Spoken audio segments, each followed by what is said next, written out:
Премиерот Христијан Мицкоски денеска присуствуваше на пуштањето во употреба на реконструираните операциони сали во клиничкиот центар Мајка Тереза, при што најави нови инвестиции во здравствениот сектор и зајакнување на современата инфраструктура.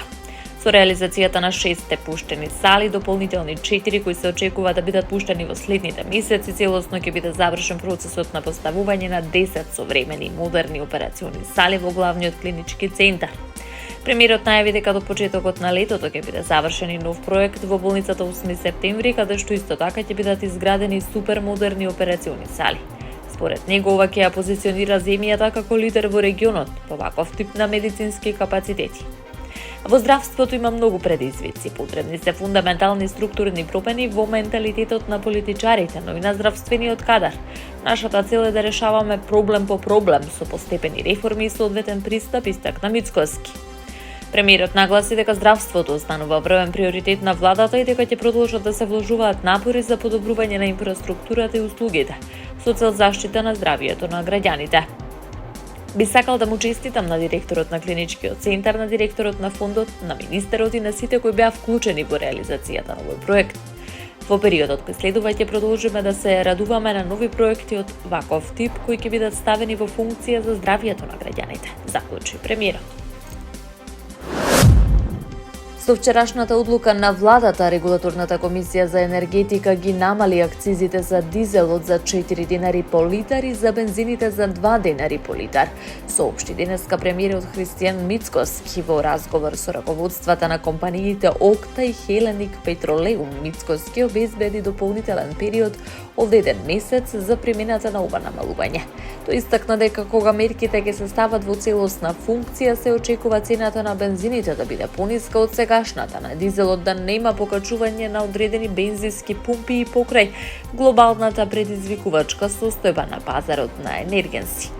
Премиерот додаде дека залихите се доволни, состојбата е стабилна и покрај зголемената потрошувачка од 1,5 милиони на 2 милиони литри на ден. Дополнително продолжена е мерката за намален ДДВ од 18 на 10% со цел заштита на стандардот на граѓаните и бизнисот. Македонија рефлектира стабилност во регионот. Целта на владата е да биде фактор на стабилност, тоа и го правиме. Онаа Македонија која коленичеше и молеше повеќе не постои. Сега имаме Македонија која помага и од која се бара помош, вели премиерот. Тој најави дека владата ќе ја следи состојбата на берзите и ќе ја прилагодува цената на горивата според развојот на пазарот. Регулаторната комисија за енергетика, водни услуги и услуги за управување со комунален отпад на Македонија донесе одлука за нови малопродажни цени на нафтените деривати, вклучувајќи и повластена стапка на ДДВ од 10%, освен за мазутот, како и намалени акцизи за дизелот и бензинот.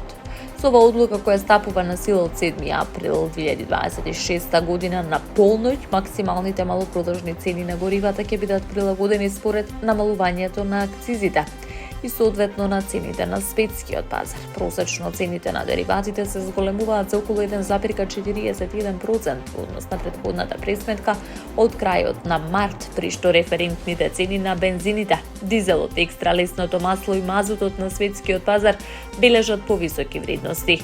Регулаторната комисија за енергетика нагласува дека нафтените компании треба да ја продолжат практиката на калкулирање на обезбедените попусти од владата, во соработка со главниот добавувач Окта, со цел граѓаните директно да го почувствуваат бенефитот од намалувањето на цените на дизелот и бензинот.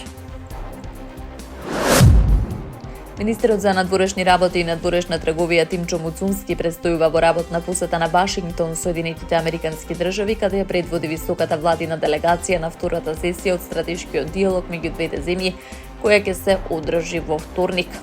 Стратешкиот диалог представува значајна платформа за продлабочување на билатералната соработка и унапредување на партнерството со Соединетите Американски држави, со фокус на клучни области од заемен интерес, вклучително одбраната и безбедноста, сајбербезбедноста и технолошката соработка, економијата, трговијата и енергетиката, како и заедничката борба против транснационалните закани и заекнувањето на граничната безбедност.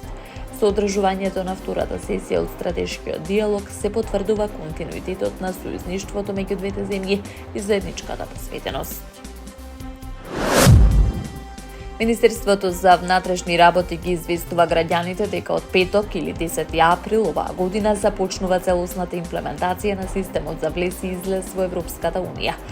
Овој систем воведува нов дигитализиран начин за евиденција и контрола на државјани од земји кои не се членки на Европската унија и патуваат за краткорочен престој. Со воведувањето на системот, сите влезови и излези ќе се евидентираат електронски, а системот ќе обработува основни биометриски податоци, како што се отпечатоци од прсти и фотографија, со цел побрза идентификација и поефикасно следење на дозволениот престој според правилото 90 дена во период од 180 дена. Ова значи дека времето на задржување на границите за влез во Европската унија може да се зголеми, но системот овозможува поголема прецизност и контрола. Од МВР информира дека граничната полиција веќе презела потребни мерки и обезбедила материјално-технички човечки ресурси за непречен проток на патници. Полицијата ќе постапува со засилена ангажираност на терен, ќе следи состојбата и ќе презема соодветни мерки за одржување на проточноста на сообраќајот, како и навремено информирање на граѓаните за сите важни информации поврзани со примената на новиот систем, велат надлежните. Портпаролот на Крем Дмитри Песков денеска истакна дека тензиите на Блискиот Исток продолжуваат да ескалираат и дека целиот регион е во пламен поради заканите на американскиот претседател Доналд Трамп против Иран. Песков предупреди дека негативните последици од агресија против Иран се опасни, дека географијата на конфликтот се проширува, со што сите региони почнуваат да ги чувствуваат последиците. Истовремено тој се осврна на инцидентот во Србија, каде што во близина на гасоводот Турски тек, кој пренесува руски газ кон Унгарија, бил пронајден потенцијално опасен експлозив. Песков изрази надеж дека Белград и Будимпешта ќе преземат соодветни мерки за да ја санираат заканата. Унгарскиот премиер Виктор Орбан свика идна седница на Советот за одбрана и посочи дека Украина со години се обидува да ја отсече Европа од руските енергенси, иако не ја обвини директно за конкретниот инцидент. Украинското министерство за надворешни работи ги отфрли сите обиди за поврзување на Киев со настанот. Песков додаде дека засега не е јасно кој стои зад саботажата, но потсети на претходни случаи на акти на саботажа врз критична инфраструктура од страна на Украина, нагласувајќи дека многу е веројатно дека подоцна ќе се откријат докази кои ќе водат во тој правец.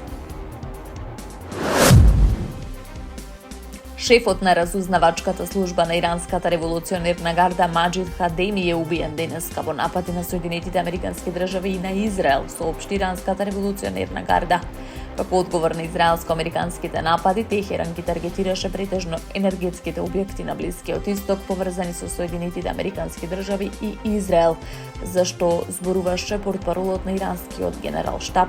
Во соопштението на иранската револуционерна гарда е наведено дека Хадеми 5 децении имал голема улога во иранскиот разузнавачки безбедносен апарат.